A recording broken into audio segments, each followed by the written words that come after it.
சங்கீதத்தின் புஸ்தகத்தில் 28ஆம் சங்கீதம் 9வது வசனத்தை நாம் வாசிக்க போகிறோம். சங்கீதம் 28:9. தேவரீர் சகலத்தையும் ஜனத்தை ரட்சித்து உமது சுதந்திரத்தை ஆசீர்வதியும், அவைகளை போஷித்து அவைகளை எந்தெந்தைக்கும் உயர்த்தி அருளும். மறுபடியும் நான் ஒரு முறை கூட வாசிக்க விரும்புகிறேன். தேவரீர் உமது ஜனத்தை ரட்சித்து உமது சுதந்திரத்தை ஆசீர்வதியும், அவைகளை போஷித்து அவைகளை எந்தெந்தைக்கும் உயர்த்தி அருளும். சங்கீதக்காரனுடைய ஒரு ஜெபம் போல நமக்கு இங்கே இதை பார்க்கிறோம். குறிப்பாக தேவன் செய்கிறதான 4 ஆசீர்வாதங்களை சங்கீதக்காரன் சொல்கிறார். ஒன்று, தம்முடைய ஜனத்தை ரட்சியும் ஆண்டவரே, தம்முடைய சுதந்திரத்தை ஆசீர்வதியும் ஆண்டவரே, அவைகளை போஷித்து அவைகளை எந்தெந்தைக்கும் உயர்த்தி அருளும் ஆண்டவரே. இந்த காலவேளையில் நம்முடைய தேவன் எப்படிப்பட்டவர் என்பதை நாம் சரியாக அறிந்து கொள்ள தேவன் இந்த நாளில் கிருபை செய்வாராக. நம்முடைய தேவன் உயர்த்தி ஆசீர்வதிக்கிறவர் அல்லது தூக்கி உயர்த்துகிறவர் நம்முடைய தேவன். அவர் உயர்த்தும் தேவன். அதற்காக தேவனுக்கு ஸ்தோத்திரம். அவரிடத்தில் வருகிற எவரையும் தேவன் உயர்த்துகிறவர். வேதத்தில் வாசிக்கிற பொழுது யாரெல்லாம் அவரை தெரிந்து கொண்டார்களோ அவர் யாரையெல்லாம் தெரிந்து கொண்டாரோ அவர்கள் தேவனாலே உயர்த்தப்பட்டிருக்கிறார்கள். வேதத்தில் வாசிக்கிற போது பலரையும் நாம் எடுத்துக்கொள்ள முடியும். தேவன் யாரையெல்லாம் அழைத்தாரோ அவர்கள் தேவன் என்னை சார்ந்து வந்தபோது அவைகளை தூக்கி உயர்த்தினார். குழியிலிருந்தும் குப்பையிலிருந்தும் தாழ்விலிருந்தும் எளிமையிலிருந்தும் சிறுமையிலிருந்தும் தேவன் தூக்கி எடுத்து அவைகளை உன்னதத்திலே கர்த்தர் உயர்த்தி இருக்கிறார் என்பதை வேதத்தில் வாசிக்கிறோம். தேவன் தான் தெரிந்து கொண்டவர்களை எதற்காக தேவன் உயர்த்துகிறார்? தேவனை தேடி வருகிறார். ஆண்டவர் நாம் தேடி செல்வது ஒரு பக்கம் இருந்தாலும் கர்த்தர் நம்மை தேடி வருகிறார். இந்த நாளில் தேவனுடைய பிள்ளைகளை, உலகத்தில் எத்தனையோ மார்க்கங்கள் இருக்கிறது. எல்லா மார்க்கங்களும் மனிதர்கள் தேவனை தேடி போவதை குறித்தே சொல்லி கொண்டிருக்கிறது. ஆனால் தேவனுடைய வசனம் மட்டும்தான், கர்த்தர் மட்டும்தான் நம்மை தேடி வந்ததாக சொல்லப்பட்டிருக்கிறது. கையவை தலையில சொல்லுங்க. எல்லா இடங்களும் பார்த்தா மக்கள் தேவனை தேடி, கடவுளை தேடி போகிறதை தான் நாம் பார்க்கிறோம். எங்கேயாவது ஒரு இடத்துல தேடி போவார்கள். ஆனால் இந்த உலகத்தில் மனிதனை தேடி வந்த ஒரே தெய்வம் ஆண்டவர் இயேசு கிறிஸ்து மட்டும்தான். அவர்தான் மனுக்குலத்தின் பாவங்களை ஆமென் ஸ்தோத்திரம் கண்டு அவர் பூமிக்கு மனிதனாக பிறந்து தேடி வந்து தன் ஜீவனை கொடுத்திருக்கிறாரே. ஆண்டவர் சொல்றாரு, நீங்கள் என்னை தெரிந்து கொள்ளவில்லை, நான் உங்களை தெரிந்து கொண்டேன். அந்த வசனம் ரொம்ப அற்புதமான வசனம். அவரை நீங்க நினைக்கிறீங்க நான் இயேசுவை கண்டுபிடிச்சிட்டேன். இல்ல, அவர் சொல்றாரு, நீ என்னை கண்டுபிடிக்கிறதுக்கு முன்னாடி நான் உன்னை கண்டுபிடித்து விட்டேன், நான் உன்னை தெரிந்து கொண்டேன். அல்லேலூயா. நான் எந்த மனுஷனுடைய முகத்தையும் பார்க்கும் முன்பதாக என் முகத்தை அவர் பார்த்தார். நான் தாயின் கருவிலே இருக்கும்போது, வயிற்றுக்குள்ளே இருக்கும்போது, நான் உலகத்தையே நான் இன்னும் பார்க்காத போது என்னை அவர் கண்டாரே. அவர் என்னை எவ்வளவு நேசிக்கிற தேவனாக இருக்கிறார். ஆண்டவர் சொல்றார், நான் உன்னை உயர்த்தி ஆசீர்வதிக்கிறவர், உன்னை தூக்கி உயர்த்தி ஆசீர்வதிக்கிறவர். ஆண்டவர் உயர்த்துகிறவர் மட்டுமல்ல, முதலாவது உயர்த்தும் முன்பதாக நம்மை குழியில் இருந்து, தாழ்வில் இருந்து நம்மை தூக்கி எடுக்கிற தேவனாக இருக்கிறார். எவரும் தூக்கி எடுக்க முடியாத ஒருவரை தேவன் தூக்க முடியும். ஸ்தோத்திரம். எவரும் தூக்க முடியாத ஆழத்திலிருந்தும் அவர் தூக்க முடியும். தேவன் நம்மை தூக்கி எடுக்கிற தேவனாக இருக்கிறார். அன்பானவர்களே, எதற்காக தேவன் அதை செய்கிறார்? தேவன் தம்முடைய நாமத்தின் மகிமைக்காக ஆண்டவர் செய்கிறார். நம்மை உருவாக்கும்படியாக ஆண்டவர் செய்கிறார். நம்மை அவர் மந்தையாக நினைக்கிறார், நம்மை நேசிக்கிறார், அவர் போஷிக்கிறார். அன்பானவர்களே, ஒரு நாள் மட்டுமல்ல, ஒரு மாதம் மட்டுமல்ல, குறிப்பிட்ட காலம் மட்டுமல்ல. இந்த உலகத்தில் எந்த மனிதனும் எந்த மனுஷனுக்கும் குறிப்பிட்ட காலம் வரைதான். ஆனால் தேவன் நம்முடைய வாழ்நாளெல்லாம் நம்மை தூக்குகிறவரும் உயர்த்துகிறவருமாக இருக்கிறார். அல்லேலூயா. அன்பான கர்த்தருடைய பிள்ளைகளே, தாய் தன் பிள்ளையை ஒரு குறிப்பிட்ட காலம் வரை தூக்கி சுமக்கிறாள். அதற்கு பிறகு அதுவாக செய்ய வேண்டும். பெற்றோர்கள் தங்கள் பிள்ளைகளை குறிப்பிட்ட காலம் வரை வழிநடத்து, அதற்கு பிறகு இன்னொருத்தர் கையில் கொடுக்க வேண்டும். ஆமென். இந்த உலகத்தில் ஒரு மனுஷன் இன்னொரு மனுஷனை பராமரிப்பதும் பாதுகாப்பதும் உதவி செய்வதும் குறிப்பிட்ட காலமாகத்தான் இருக்க முடியும், நிரந்தரமானதல்ல. ஆனால் தேவனாகிய கர்த்தர் நம்மை காலமெல்லாம் காக்கவும், காலமெல்லாம் தூக்கவும், காலமெல்லாம் உயர்த்தவும் அவர் போதுமான தேவனாக இருக்கிறார். கையை தட்டிருக்க கூடாதா? தேவன் மகிமைப்படுத்த கூடாதா? நம்முடைய தேவன் அப்படிப்பட்டவராக இருக்கிறார். அதற்காக தேவனுக்கு ஸ்தோத்திரம். நம்முடைய தேவன் குழியிலிருந்து தூக்கி நிறுத்துகிறவர். 40ஆம் சங்கீதத்தை நாம் படிக்கும்போது 2ஆம் வசனம் சொல்லுகிறது, பயங்கரமான குழியிலும் உளையான சேற்றிலும் இருந்து என்னை தூக்கி எடுத்து என் கால்களை கன்மலை மேல் நிறுத்தி என் அடிகளை உறுதிப்படுத்துகிற தேவன் என்று சங்கீதக்காரன் இங்கே சொல்லுகிறதை நாம் பார்க்கிறோம். என்ன குழின்னு சொல்லியிருக்குன்னா, பயங்கரமான குழி. தாவீது தன் அனுபவங்களை சொல்றாரு, என் தேவன் என்னை பயங்கரமான குழியில் இருந்து என்னை தூக்கினார்னு சொல்றார். ஸ்தோத்திரம். குழியின் அனுபவங்கள் பைபிள்ல பல தேவ மனிதர்களுக்கு இருந்திருக்கிறது. யாரை கேட்டாலும் அநேகர் சொல்லுவார்கள், நான் பயங்கரமான குழியில் இருந்தேன், என் தேவன் என்னை தூக்கி எடுத்தார் என்று சொல்வார்கள். இளையகுமாரன் சொல்வான், நான் பயங்கரமான குழியில் இருந்தேன், என்னை என் தகப்பனார் ஏற்றுக்கொண்டார், என்னை தேடி வந்தார் என்று அந்த இளையகுமாரன் சொல்ல முடியும். அன்பான தேவனுடைய பிள்ளைகளே, ஸ்தோத்திரம். அது மாத்திரமல்ல, மோசேயை சொல்ல முடியும், பயங்கரமான குழியில் என்னை தேவன் தூக்கி எடுத்தார் என்று சொல்ல முடியும். இப்படி ஏராளமான தேவ மனிதர்களை சொல்லிக்கொண்டே போகலாம். தேவன் பயங்கரமான குழியிலிருந்து, யோசேப்பை தேவன் பயங்கரமான குழியிலிருந்து தேவன் தூக்கி எடுத்தார், அவனை உயரமான சிங்காசனத்தின் மேல் அவனை அமர வைத்தார். தேவன் பயங்கரமான குழியிலும் உளையான சேற்றிலிருந்து, ஒவ்வொன்றுக்கும் குழி அப்படின்னு சொல்லாம சேற்றிலிருந்து என்று சொல்லாம கூடுதலாக இன்னொரு வார்த்தை அதுக்கு பயன்படுத்தப்பட்டிருக்கிறது. ஸ்தோத்திரம். சேற்றிலிருந்து அப்படின்னு சொல்லும் பொழுது உளையான சேற்றிலிருந்து அப்படின்னா என்ன அர்த்தம்னா, இருக்கிறதான அந்த குழியை விட, இருக்கிறதான சேற்றை விட இது ரொம்ப மோசமானது என்பதை சொல்வதற்காகத்தான் சொல்லப்பட்டிருக்கிறது. கவனிக்கிறீங்களா? இந்த உளையான சேர் என்பது வெறும் சேற்றிலிருந்து வருவது ரொம்ப கொஞ்சம் எளிதாக இருக்கலாம். ஆனால் உளையான சேற்றிலிருந்து ஒரு மனிதன் வர முடியாது. அது உங்களுக்கு தெரியுமா? அந்த மாதிரி அனுபவங்கள் இருக்கான்னு தெரியல. ஒரு சேற்றில், உளையான சேற்றில் நீங்கள் 2 கால்களை வைத்து விட்டால், ஒரு காலை எடுத்து விட்டு இன்னொரு காலை என்ன செய்ய முடியாது, எடுக்க முடியாது. ஒன்றை தூக்கும் போது இன்னொரு கால் உள்ள மாட்டிக்கிடும்.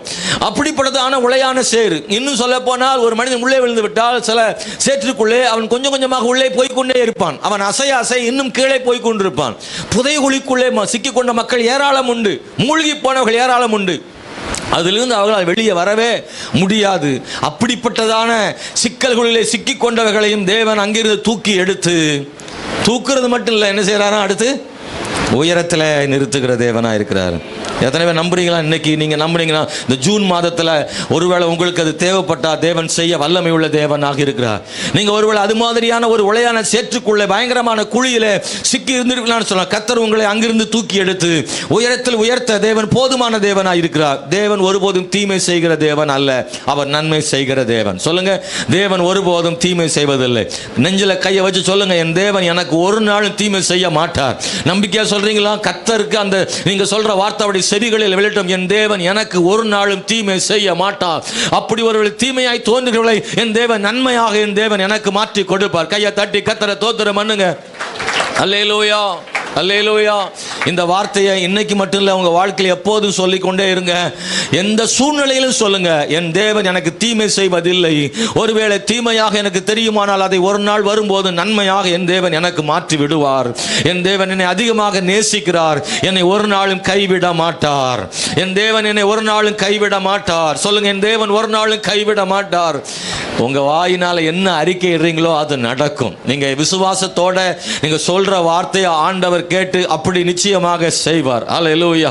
தேவன் கைவிட மாட்டார். ஆமென். ஹல்லேலூயா. சங்கீதம் 144:7 வாசிக்கிற போது, ஆமென், ஸ்தோத்திரம், மிக ஆழத்திலும் உயரத்திலும் தேவன் பாதுகாக்கும்படி தம்முடைய கரத்தை நீட்டுகிற தேவனாக இருக்கிறார். 144ஆம் சங்கீதத்தில் நான் 7ஆம் வசனத்தை கூட வாசிக்கிறேன். உயரத்திலிருந்து உமது கரத்தை நீட்டி ஜலப்பிரவாகத்துக்கு என்னை விலக்கி ரட்சியும். ஆமென். இந்த சங்கீதத்தில் வாசிக்கிறோம், உயரத்திலிருந்து உமது கரத்தை நீட்டி ஜலப்பிரவாகத்திலிருந்து, ஆமென், ஸ்தோத்திரம், ஜலப்பிரவாகத்துக்கு என்னை விலக்கி ரட்சியும். ஸ்தோத்திரம். ஜலப்பிரவாகம், வெள்ளத்தில் அடிச்சுட்டு போற ஆளை காப்பாத்துறதுக்கு உயரத்திலிருந்து அவருடைய கரத்தை என்ன செய்கிறாராம், நீட்டுகிறாராம். பரலோகத்திலிருந்து அவர் கை பூமிக்கு வருதான். தேவனுடைய கரம் எவ்வளவு உயரத்தில் இருந்தும் ஒரு மனிதனுக்காக எவ்வளவு ஆழத்துக்கும் அவர் கை வர முடியும். உங்களுக்கு புரியும்படியாக நான் அதை சொல்லுகிறேன். அவர் கரம் மிகவும் நீளமானது, அவருடைய கை மிகவும் நீளமானது. நீங்கள் எவ்வளவு தூரத்தில் இருந்தாலும், எங்கே ஆழத்தில் இருந்தாலும், ஆமென், ஸ்தோத்திரம், தேவனுடைய கரம் உங்களை உயர்த்தும்படி அல்லது உங்களை தூக்கும்படி அவருடைய கரம் நீட்டப்படும். கர்த்தருடைய கரம் நீட்டப்பட முடியாதபடி எவரும் அதை மடக்கிவிட முடியாது, யாரும் தடுத்து விட முடியாது. ஆமென், அல்லேலூயா. ஆண்டவருடைய கரத்தை தடுத்து உங்களை தூக்க முடியாதபடிக்கு யாராவது ஆண்டவருடைய கரத்தை தடுத்து விடுத்த முடியுமா என்றால் நிச்சயமா முடியாது. கர்த்தர் கையை நீட்ட நினைச்சிட்டாரா நமக்காக எவரும் தடுக்க முடியாது.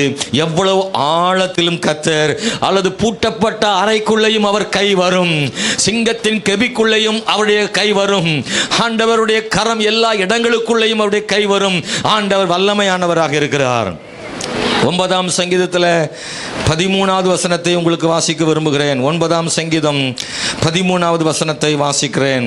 மரண வாசல்களில் இருந்து என்னை தூக்கி விடுகிற கர்த்தாவே, நான் உம்முடைய துதிகளை எல்லாம் சீயோன் குமாரத்தின் வாசல்களில் விவரித்து உம்முடைய ரட்சிப்பினால் கழிகூறும்படிக்கு என்று எழுதப்பட்டிருக்கிறது. மரண வாசலில் இருந்து என்னை தூக்கி விடுகிற கர்த்தாவே. அல்லேலூயா. நம்ம வாழ்க்கையில் நிறைய பேருக்கு அப்படி ஆண்டவர் செய்திருக்கிறார். ஆண்டவரே, கர்த்தர் நம்முடைய மரண வாசல்ல இருந்து கர்த்தர் காப்பாத்தி இருக்கிறாரா இல்லையா? ஆமே. மரண வாசல்னா என்ன? அவ்வளவுதான், முடிஞ்சு போச்சு கதை, என் வாழ்க்கை அப்படி நம்ம நினைச்சோம்ல. ஒரு இடத்துல எங்கேயோ ஒரு இடத்துல நினைச்சோமா? அப்படிப்பட்ட ஒரு அல்லேலூயா சொல்லுங்க பார்க்கலாம். அல்லேலூயா. சிலருக்கு மறந்தே போயிருக்கும். மரண வாசல்ல கர்த்தர் காப்பாத்துறது உங்களுக்கு மறந்து போயிருக்கும். நான் மறக்கல, நான் மரண வாசலுக்கு போயிட்டு வந்தவன். அல்லேலூயா. அந்த மரண வாசலை அனுபவிச்சவங்களுக்கு தான் தெரியும் அந்த வலி, அந்த கடைசி நேரம், அந்த சூழ்நிலை, நம்முடைய வாழ்வினுடைய முடிய போகிறது என்ற எண்ணம் வரும்பொழுது என்னென்ன யோசனை எல்லாம் உங்களுக்கு வரும் தெரியுமா? ஸ்தோத்திரம். குடும்பத்தை நினைக்க சொல்லும், பிள்ளைகளை நினைக்க சொல்லும். அந்த நேரம் பரபரப்பானது, படபடப்பானது, ஏதோதோ தோணும் நம்முடைய உள்ளத்துக்குள்ளே. அன்பான கர்த்தருடைய பிள்ளைகளை, அந்த நேரத்தில் அதான் மரண வாசல்னு சொல்றோம்ல. மரண வாசல்கிட்ட போயிட்டு திரும்பி வந்தவங்க பலர் இங்கே இருக்கிறீங்க. ஆண்டவர் சொல்றாரு, தாவீது சொல்ற, மரண வாசல்களில் இருந்து என்னை தூக்கி விடுகிற கர்த்தாவே. ஆண்டவர் தூக்கி விடுகிற தேவனாக இருக்கிறார். அவருடைய கரம் எவ்வளவு ஆழத்திலேயும் இருந்து தூக்கி விட வல்லமையுள்ள தேவனாக இருக்கிறார். அல்லேலூயா.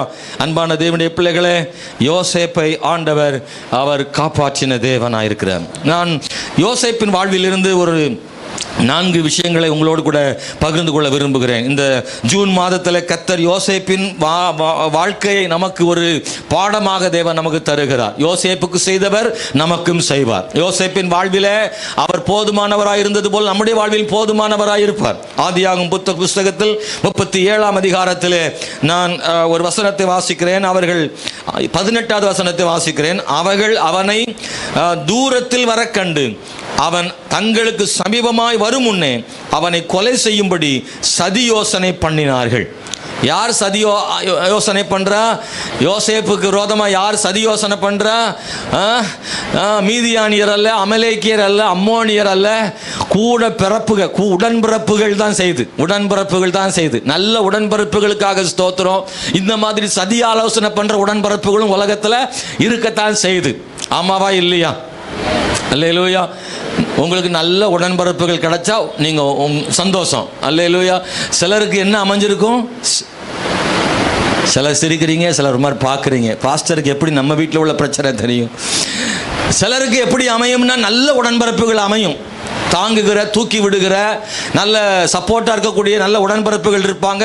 அப்படிப்பட்டவங்களுக்காக தோத்துறோம். ஆனால் சிலருக்கு அப்படி அமையாது. சிலருக்கு எப்படி அமையும்னா நச்சரிக்கிற, துன்புறுத்துகிற, இடைஞ்சல் கொடுக்கிற, கேவலப்படுத்துகிற, நடுத்தரில் விடுகிற, போட்டு கொடுக்கிற, கைவிடுகிற, ஏமாத்துகிற, அபகரிக்கிற, இந்த மாதிரியான சில உடன்பிறப்புகள் இருப்பாங்க. யோசேப்புக்கு இருந்த உடன்பிறப்புகள் எப்படின்னா ஆளை காலி பண்ணுற உடன்பிறப்புகள். அவன் வர்றதுக்கு முன்னாடி இவனை காலி பண்ணிடணும்னு சதி ஆலோசனை செய்கிறாங்க. கொல்லணும்னு முடிவு பண்ணியாச்சு. யோசேப்பை எப்படி கொள்ளலான்ற ஒரு சதி திட்டம் தீட்டுறாங்க. உங்களுக்கு விரோதமாக சதி திட்டம் தீட்டுற உடன்பிறப்புகள் இருக்கலாம், குடும்பத்தாராக இருக்கலாம், சொந்த பந்தங்களாக இருக்கலாம், ஏதோ உங்கள் நட்பு வட்டாரங்களாக இருக்கலாம். யாரோ சிலர் உங்களுக்கு விரோதமாக சதி ஆலோசனை பண்ணுறவங்க. யோசேப்பை மாதிரி கொல்றதுக்கு இல்லாட்டாலும் வேற எதுக்காவது ஒன்றுக்கு இவனை ஒன்றுமில்லாமல் ஆக்கணுன்றதுக்காகவோ, அல்லது நம்முடைய காலடியில் வந்து விழணுன்றதுக்காகவோ, உங்கள் உயர்வை தடுக்கணுன்றதுக்காகவோ ஏதோ ஒரு சதி ஆலோசனை பண்ணுற ஒரு கூட்டம் இருக்கத்தான் செய்கிறது.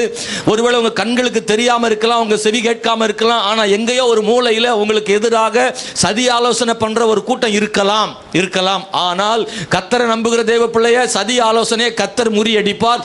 யோசேப்பின் வாழ்விலே முறியடித்தது போல. இன்னைக்கு இந்த காலையில் தான் உங்களுக்கு செய்தி. இந்த ஜூன் மாதத்தில் தேவனாகிய கர்த்தர் உங்களுக்கு எதிராக செய்யப்படுகிற சதி ஆலோசனைகளை முறியடிக்க தேவன் வல்லமை உள்ள ஆண்டவராக இருக்கிறார். கொன்று போடும்படி சதி ஆலோசனை பண்ணின அவன் உடன்பிறப்புகளுக்கு முன்னாடி யோசேப்பு என்ன தவறு செய்து விட்டான்? அப்படி ஒன்றும் பெரிய விஷயம் ஒன்றுமே கிடையாது. யோசேப்பு செய்த வேலை என்ன? ஒரு சொப்பனம் கண்டது. ஐயா, சொப்பனம் காண்றது தப்பாயா?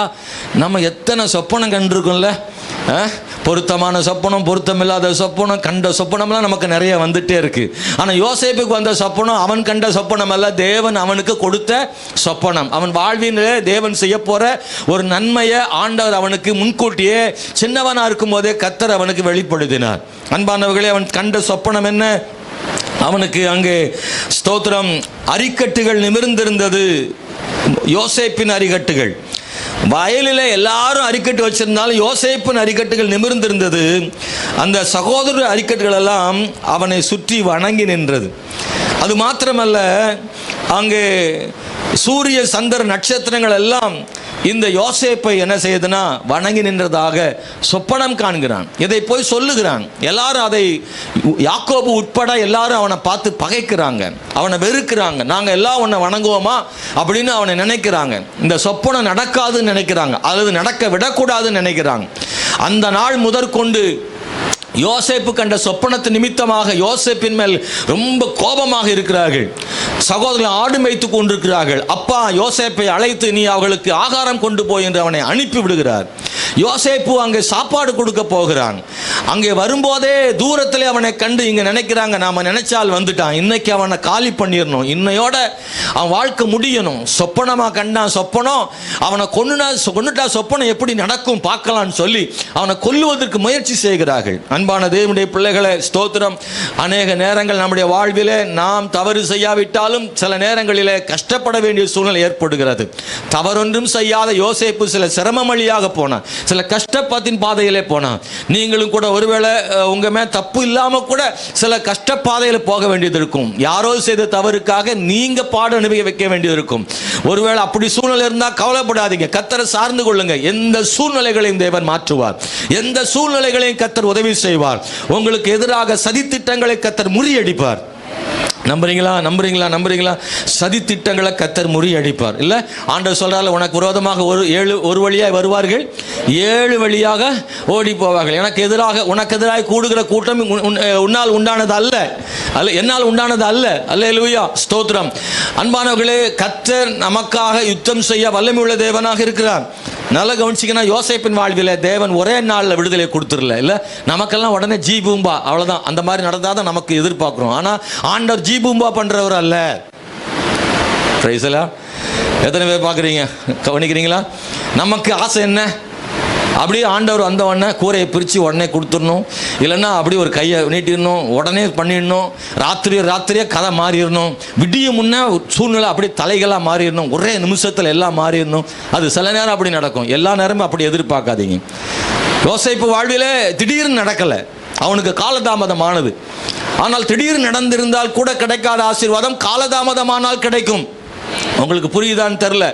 திடீரென்று கிடைக்கிற ஆசீர்வாதத்தை விட தாமதமாய் கிடைக்கிற ஆசீர்வாதம் ரொம்ப உயர்வானது. நீ புரிஞ்சுக்கணும். திடீர்னு சில நேரம் ஆண்டவர் கொடுக்கணும்னு நினைச்சா கொடுப்பாரு, அது சரியா இருந்தா. தாமதமாக கொடுக்குறாருன்னா அதுக்கு காரணம் இருக்கும். ஆண்டவர் ஏன் அப்படி செய்கிறாருன்னா ஆண்டவர் விஷயமா தான் செய்வார், காரணத்தோடு தான் செய்வார். அது நமக்கு நன்மை உண்டாக்கும்படி கர்த்தர் செய்வார். ஒரு நாளும் தேவன் தேவையில்லாமல் தாமதிப்பது இல்லை. தேவன் செய்வதெல்லாம் சரியாக செய்கிற தேவன். அல்லேலூயா.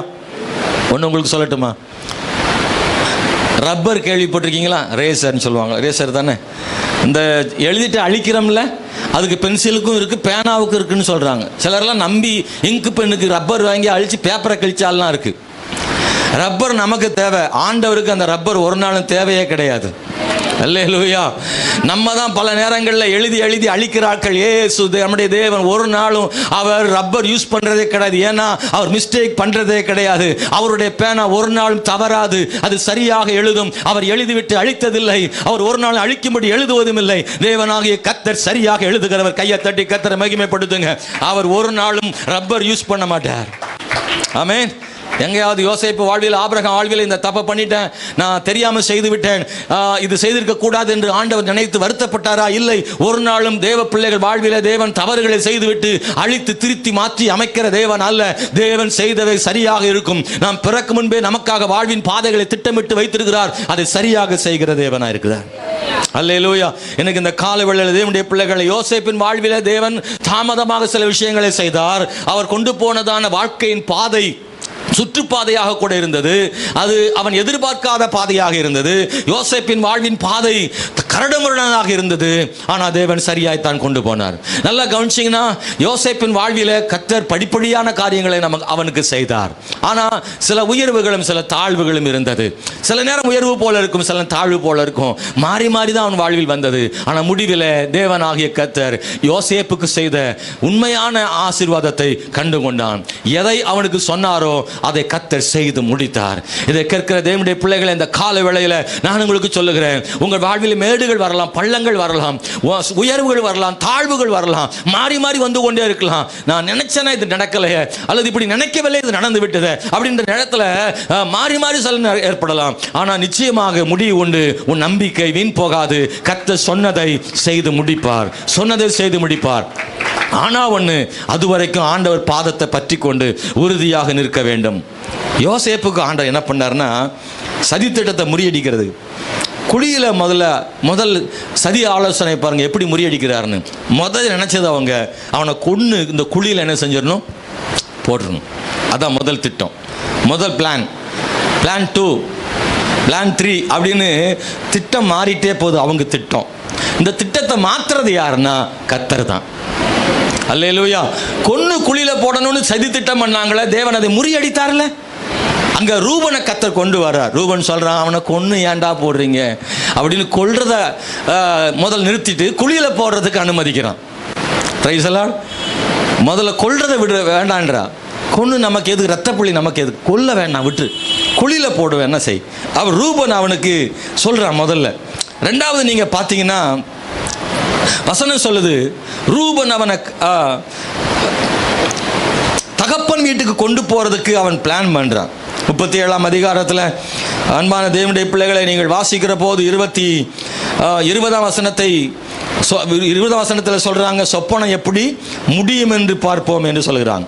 21 ரூபன் அதை கேட்டு அவர்களுக்கு அதை அவங்க கைக்கு தப்புவித்து அவன் தகப்பனுக்கு வீட்டுக்கு தகப்பனை திரும்பவும் கொண்டு போக மனதுள்ளவனாய் அவளை நோக்கி, அவனை கொல்ல வேண்டாம், நீங்கள் ரத்தம் சிந்துதல் ஆகாது என்று அவனை தப்புவிக்கிறான், குழியில் போட்டு விட்டான்.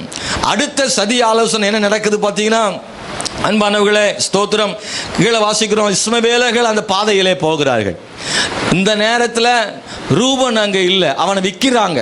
ரூபன் இவனை அப்பாட்ட கூட்டு போனன்றதுக்காக முதல் பிளான் எடுத்தவொடனே சொன்னால் கேட்க மாட்டாங்கன்னு முதல் பிளானை சொல்லி குழியில் போடுங்க, ஆனால் கொல்லாதீங்கன்னு சொல்லிட்டான். ரெண்டாவது பாருங்க, ரூபன் எங்கே வெளியே போன நேரம் பார்த்து அங்கே வரக்கூடியதான இஸ்மவேலர்கள் கைகளில் இவனை 20 வெள்ளி காசுக்கு விற்கிறாங்க. இந்த நேரம் ரூபன் இருந்துட்டா காப்பாற்றி அவன் அப்பா வீட்டுக்கு கூட்டு போயிருப்பான். ரூபன் போனது நல்லதா, இருந்தது நல்லதா, இருக்கிறது நல்லதா? ரூபன் இருந்திருந்தா இவனை காப்பாற்றி அப்பாட்ட கூட்டி போயிருப்பான் இல்லையா? ரூபன் அந்த நேரம் கர்த்தர் அவனை வெளியே எங்கேயோ அனுப்பிட்டார், அவன் எங்கேயோ போயிட்டான். ஸ்தோத்திரம். அந்த நேரம் பார்த்து யூதா சொல்றான், இவனை கொல்றதில் விட நமக்கு என்ன கிடைக்க போகுது, வித்தாலாவது 20 வெள்ளி காசு கிடைக்கும், வித்துருவோம் அப்படின்னு சொல்றானே. அடுத்து ஆக்ஷன் பிளான் 3 அங்கே போகுது. இந்த டைமில் ரூபன் அங்கே இல்லாமல் வெளியே போயிட்டான். ரூபன் இருந்தாலாவது அப்பாட்ட கூட்டி போயிருப்பான். ரூபனை வெளியே அனுப்புனார யோசேப்பு நினைக்கிறான் மனசுக்குள்ள, ஐயோ நம்மளை காப்பாற்றுறதுக்கு நம்ம அண்ணன் ரூபன் ஹெல்ப் பண்ணானே, இந்த நேரம் பார்த்து விற்க போகிறாங்களே, ரூபன் எங்கேயோ போயிட்டானே, ரூபன் இருந்தாலாவது நம்மளை காப்பாற்றி அப்பாட்ட கூட்டு போயிடுவானே, இப்போ எங்கேயோ போயிட்டானே, இஸ்மவேலை விற்க போகிறாங்களேன்னு கதறான்ல. அந்த கதறுதல் உண்மையானதா, நியாயமானதா? நம்மளும் சில நேரத்தில் நம்முடைய வாழ்வில் இப்படி நடக்கும்போது நம்ம யோசிப்போம், ஐயோ நமக்கு உதவி செய்கிறேன்னு சொன்னாங்க, இந்த நேரமாக அவங்களை காணமே, ஐயோ வந்தன கதவு பூட்டி இருக்கு, நம்ம நினைச்ச மாதிரி நடக்காது சில விஷயங்கள். நம்ம சிலரை அணித்தரமாக நம்பி இருப்போம், இவங்க தான் நமக்கு சப்போர்ட் பண்ணுவாங்க, இவங்க தான் ஹெல்ப் பண்ணுவாங்க, இவங்க மாத்திரம் போதுன்னு நினைப்போம். கர்த்தர் அவங்களை அந்த நேரம் கதவை அடைக்க வைப்பார் நமக்காக. அல்லேலூயா. ரூபன் இருந்தது நல்லதா போனது நல்லதான்னு கேட்டால் நிறைய பேர் இருந்தது நல்லது, இருந்தால் நல்லா இருக்கும்னு நினைச்சிங்க. இல்லை, போனதான் நல்லது. ஏன்னா அப்போதான் சொப்பனை நடக்கும். அல்லேலூயா. கதவு திறந்தா தான் நல்லதுன்னு நம்ம நினைப்போம். சில நேரம் கர்த்தர் கதவு மூடினா தான் நல்லதுன்னு அவர் நினைப்பாரு. நல்லா கவனிக்கிறீங்களா? என்ன ஒரு மாதிரி பார்க்குறீங்க, என்னடா கதவு திறக்கத்தானே ஜோமன் கிடக்கும், இவர் 3 நாள் நல்லதுன்றாரு நினைக்கிறீங்களா? சில நேரம் உங்கள் வாழ்க்கையில் கதவு 3 நாள் தான் நல்லது. ஏன் தெரியுமா? நல்லா உங்களுக்கு புரியும்னு சொல்கிறேன். இந்த யோசேப்புக்காக அந்த ரூபன் இருந்திருந்தா அவனை காப்பாற்றி அப்பா வீட்டுக்கு கூட்டி போயிருப்பார். மறுபடியும் இவனும் அங்கே அவங்க அண்ணன் கூட சேர்ந்து மாடு மேய்க்க வேண்டித்தான். ஆனால் அன்னைக்கு ரூபன் போனது நல்லது. காப்பாற்ற வேண்டிய ரூபன், காப்பாற்ற மனமுள்ள ரூபன் இல்லாமல் போனது யோசேப்புக்கு நல்லது. அதனால தான் இஸ்மவேல்கிட்ட விற்றாங்க, அதனால தான் எகிப்துக்கு வந்தான், அதனால தான் அரண்மனையில பார்வோனுக்கு அடுத்த ஸ்தானத்துக்கு வர முடிஞ்சது. உன்னை காப்பாற்ற வேண்டியவங்க உனக்கு காப்பாற்றாம போனதுக்காக தோத்திரம் பண்ணு. உனக்கு உதவி செய்ய வேண்டிய உதவி செய்யாம போனதுக்காக தேவனுக்கு தோத்திரம் பண்ணு. உன்னை உயர்த்த வேண்டியவர்கள் உயர்த்தாம போனதுக்காக தோத்திரம் பண்ணு. உனக்கு நன்மை செய்ய வேண்டிய உனக்கு தீமை செய்ததுக்காக தோத்திரம் பண்ணு. சில நேரங்களில் ஆண்டவர் நம்முடைய வாசலை அடைப்பார். அப்பொழுது சோர்ந்து போகாதீங்க, கர்த்தருக்கு மகிமைப்படுத்துங்க. சொப்பனை நிறைவேறணும்னா, வாக்குத்தத்தம் நிறைவேறணும்னா சில நேரம் நம்ம விரும்பாதது நடக்கும். கவலைப்படாதீங்க, கர்த்தருக்கு தோத்திரம் பண்ணுங்க. படிப்படியாக சதித்திட்டங்களை நிர்மூலமாக்கி தேவன் யோசேப்பை சரியான பாதையில் கர்த்தர் நடத்தினார். மனிதன் சொல்லுவான், என் பாதை சரியில்லை என்று. நான் ஒரு தவறான பாதையில் போகிறது போல இருக்குன்னு நினைப்பான். நான் போகிற பாதையில் கஷ்டம், பாடு, நான் தப்பாக போகிற மாதிரி தெரியுது, என் வாழ்க்கை சரியில்லை என்று நினைக்கிறான். நான் போகிற ரூட்டு சரியில்லைன்னு நினைக்கிறான். ஆனால் கர்த்தர் நடத்துகிற பாதை உங்களுக்கு சரியில்லாமல் தெரிஞ்சாலும் ஆண்டவர் சரியான பாதையில் தான் கர்த்தர் நடத்திட்டு போகிறாருன்றதை நீங்கள் விசுவாசிங்க, மறந்துடாதீங்க அன்பானவர்களே. தேவனாகி ஆண்டவர் யோசேப்புக்கு விரோதமாக செய்த சதித்திட்டங்களை ஆண்டவர் முறியடித்தார். அல்லேலூயா. நல்லா கவனிச்சிங்கன்னா, யார்கிட்ட விற்றாங்க? 20 வெள்ளிக்காசு யார்கிட்ட விற்றாங்க? இஸ்மவேலர்னு பைபிளில் சொல்லப்பட்டிருக்கிறது. மீதியான் தேசத்திலிருந்து வந்த இஸ்மவேலர், மீதியானியர்னு சொல்லப்பட்டிருக்கிறது. அன்பானவர்களை கவனிக்கணும். மீதியானியர் யாருன்னா, ஆபிரகாமுக்கும் கேத்துராளுக்கும் பிறந்த ஒரு மகன் மீதியான். அவன் வழியில் வந்தவர்கள் தான் மீதியானியர்கள். ஸ்தோத்திரம், நீ அதை புரிஞ்சுக்கணும். இஸ்மவேலர் யார்? ஆபிரகாமுக்கும் ஆகாருக்கும் இடையில் பிறந்ததான மூலமாக வந்தவர்கள் இஸ்மவேலர்களாக இருந்தார்கள். ஸ்தோத்திரம். இந்த பாருங்க, மீதியானியர் ஆபிரகாமின் இன்னொரு மனைவி பிள்ளை, இஸ்மவேலர் ஆபிரகாமின் இன்னொரு மனைவி பிள்ளை. இவங்க 2 பேரும் ஜோடி, ஈசாக்கு தனி. அல்லேலூயா. சாராளுடைய மகன் ஈசாக்கை விட்டுவிட்டு ஆபிரகாமுடைய மகனும் கேத்துராளுடைய மகனும் ஒன்றாக சேர்ந்து கொண்டார்கள். அவங்களுக்கு இடையில ரொம்ப ஒற்றுமை உண்டு. சரி, இந்த ஒரு பக்கம் இருந்தாலும் நீங்க கவனிக்க வேண்டிய ஒரு விஷயத்தை நான் சொல்ல விரும்புறேன். இந்த யோசேப்பு யார் கையில் விற்கப்பட்டான் என்றால், இஸ்மவேலர் கையிலே விற்கப்பட்டான். இவர்கள் யார் என்றால், வாசனை திரவியங்களை விற்பனை செய்யக்கூடியவர்கள். நல்ல கவனிங்க, அடிமைகளை விற்கிறவர்கள் அல்ல. அன்னைக்கு மனிதர்களை விற்பனை செய்யும் ஒரு கூட்டம் இருந்தது. அவர்கள் மனுஷங்க சந்தையில் கொண்டு வாங்கி விற்பார்கள். அந்த வியாபாரிகள், மனிதரை விற்கக்கூடிய வியாபாரிகள் கையில் இவனை விற்கவில்லை. ஆனால் சம்பந்தமே இல்லாம வாசனை திரவியம் விற்கிறவர்கள், அவர்கள் ஒரு நாளும் மனிதரை விற்கிறவர்கள் அல்ல. ஆனால் வாசனை திரவியம் விற்கிறவங்க கையில் கொண்டு தேவன் கொடுக்க வைக்கிறார். பாருங்க, ஆண்டவர் கரெக்டாக தான் செய்கிறாரு. ஏன் தெரியுமா? இவன் அடிமைகளை விற்பனை செய்யக்கூடியவர்களிடத்தில் யோசேப்பு விற்கப்பட்டிருந்தால் அவன் சந்தையில் விற்கப்பட்டிருப்பான். ஆனால் யோசேப்பு வாசனை திரவியங்களை விற்கிற கையில் விற்கப்பட்டதுனால அவன் அங்கே போர்த்திபார் வீட்டுக்கு போனான். ஏன் தெரியுமா? இந்த வாசனை திரவியங்களை சாமானியர்கள் பயன்படுத்துவதில்லை. இல்லை, வாசனை திரவியங்கள் விலையேறப்பெற்றது, ரொம்ப காஸ்ட்லி. அதனால வாசனை திரவியங்களை பயன்படுத்துவது யாருன்னா, மேல்மட்ட மக்கள் தான், அதிகாரிகள் தான், அரண்மனை வாசிகள் தான், பிரபுக்கள் தான். இவங்க தான் வாசனை திரவியத்தை பயன்படுத்துவாங்க. அப்படின்னா இந்த இஸ்மவேலர்கள் வாசனை திரவியங்களை பயன்படுத்தி விற்பனை செய்கிறவங்க. இவங்ககிட்ட வேற வழி இல்லாமல் இவங்க வாங்கி இவனை கொண்டு போகிறார்கள். சந்தைக்கு அல்ல, இவைகளை அரண்மனைக்கும் பிரபுக்கள் வீடுகளுக்கும் வாசனை திரவியங்களை கொடுக்கும் போது, என்கிட்ட ஒரு ஆள் இருக்கான், இந்த பையன் நல்ல பையனா இருக்கான், வேலை செய்கிற பையனா இருக்கான், 20 வெள்ளிக்காசுக்கு வாங்கினவர்கள் கொஞ்சம் கூடுதலாக 30 வெள்ளிக்காசுக்கு விற்றிருக்க கூடும் இவனை. இவன் போர்த்திபார் வீட்டுக்கு போகிறான். சரியான இடத்திற்கு தேவன் கொண்டு போக தேவன் சரியான நபர்களை தேவன் பயன்படுத்துகிறார். சரியான விதத்திலே கர்த்தர் செய்கிறார். ஆனால் யோசேப்புக்கு என்ன தோன்றி இருக்கும்? நம் தேவன் சொப்பனம் தந்தாரே, அது பொய்யானதா? நம்ம ஆண்டவர் நல்லவர் நினைச்சன, என்னை இப்படியெல்லாம் சிக்க விடுறாரு. என் தேவன் ஏன் எனக்கு இப்படி செய்தார்? ஆண்டவர் ஏன் என்னை கைவிட்டார்? என்னை எதற்காக தேவன் குழியில் விழ செய்தார்? எதற்காக என் சகோதரனை பகைக்கிறார்கள்? எதற்காக என் வாழ்வில் இப்படியெல்லாம் நடக்கிறது? நான் பந்தாடப்படுகிறேன், எனக்கு ஆதரவுக்காக ஒருவரும் இல்லையே, எனக்கு சப்போர்ட்டுக்காக யாரும் இல்லை, எனக்காக பேசுவதற்கு யாரும் இல்லை, அனாதை போல் அங்குமிங்கமாக பந்தாடப்படுகிறேனே, கைவிடப்பட்டிருக்கிறேனே என்று அவன் நினைத்திருக்கக்கூடும். ஆனாலும் கூட கர்த்தரை விட்டு விடவில்லை. அப்போது ஆண்டவருக்காக வாழ்ந்தான். தேவன் அவனை சரியான பாதை கொண்டு போனார். என்ன சூழ்நிலை வந்தாலும் கர்த்தரை மட்டும் விட்டுறாதீங்க. சொல்லுங்க கையை உயர்த்தி, என்ன சூழ்நிலை வந்தாலும் கர்த்தரை மட்டும் விட மாட்டேன். சவுண்டு வரல பார்த்தீங்களா? உங்கள் சவுண்டு நல்லா சொல்லுங்கள் சத்தமா. என்ன சூழ்நிலை வந்தாலும் நான் கர்த்தரை மட்டும் விடவே மாட்டேன். கையை தட்டி தேவனை துதிங்க. அந்த உங்கள் சத்தத்தை ஆண்டவர் கேட்கட்டும், உங்கள் நம்பிக்கை ஆண்டவர் பார்க்கட்டும், உங்கள் விசுவாசத்தை ஆண்டவர் பார்க்கட்டும். என்ன பிரச்சனை, என்ன போராட்டம், என்ன கைவிடுதல் வந்தாலும் என் கர்த்தரை மாத்திரம் ஒரு நாள் நான் விடவே மாட்டேன். அல்லேலூயா. அன்பான தேவனுடைய பிள்ளைகளே, 1 சாமுவேல் புஸ்தகம் 2ஆம் அதிகாரம் 8ஆம் வசனத்தை உங்களுக்கு சொல்ல விரும்புகிறேன். 1 சாமுவேல் புஸ்தகம் 2ஆம் அதிகாரம் 8வது வசனத்தை, அவர் சிறியவனை புழுதியிலிருந்து எடுத்து எளியவனை குப்பையிலிருந்து உயர்த்துகிறார். அவர்களை பிரபுக்களுடைய உட்காரவும் மகிமையுள்ள சிங்காசனத்தை சுதந்திரிக்க பண்ணுகிறார். பூமியின் அஸ்திபாரங்கள் கர்த்தருடையவைகள், அவரே அவைகளின் மேல் பூச்சக்கரத்தை வைத்தார். சிறியவனை புழுதின் எளியவனை குப்பையிலும் தேவன் உயர்த்துகிறாராம். யோசேப்பின் வாழ்வில் 4 விதங்களில் தேவன் அவனை ஆசீர்வதித்தார். 4 விதமான சூழ்நிலைகளுக்கு அவனை கொண்டு போனார். கர்த்தர் கொடுத்த வாக்குத்தத்தத்தையும் அவருடைய திட்டத்தையும் சொப்பனத்தையும் நிறைவேற்றுவதற்கு 4 கட்டங்களாக அவனை கொண்டு போய் அவனை ஆசீர்வதித்தார். யோசேப்பின் வாழ்வில் 4 உயரங்கள் அப்படின்னு கூட சொல்லலாம். அவன் வாக்குத்தத்தங்களை அடையும் முன்பதாக அவன் அடைந்த 4 நிலைகள், 4 உயரங்களை இந்த காலையில் நாம் காண முடியும். அன்பானவர்களே, 39ஆம் அதிகாரம் ஆதியாகமத்தில் 1 முதல் 6 வரை வாசிக்கும் பொழுது போத்திபார் வீட்டிலே கொண்டு போய் சேர்க்கப்படுகிறான், விற்கப்படுகிறான்.